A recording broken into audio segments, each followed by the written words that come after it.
So we know that the First World War started in 1914 and continued till 1918. It finally ended, but there were some consequences of the First World War. Let us see what were the results of the First World War. First one is Treaty of Versailles. So after the war, the Treaty of Versailles was signed on 28th June 1919. Remember this date, is very important. Okay, so Germany was held responsible.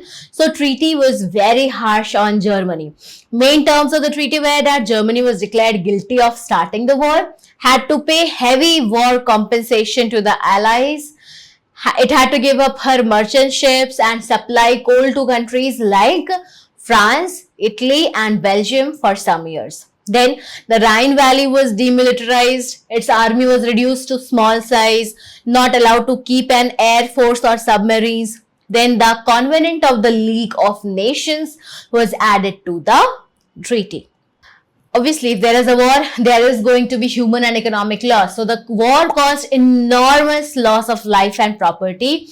Millions of soldiers and civilians were killed. Crops, industries, towns, everything were destroyed. European countries suffered from economic problems. Then there was fall of old empires and ruling families. So the war ended the rule of old dynasties in Europe. Now listen to the dynasties that used to rule in Russia. Romanov dynasty in Russia, Hohenzollern dynasty in Germany, and Habsburg dynasty in Austria-Hungary. All these three dynasties came to an end. Also, the rule of the Ottoman Turks ended in Turkey.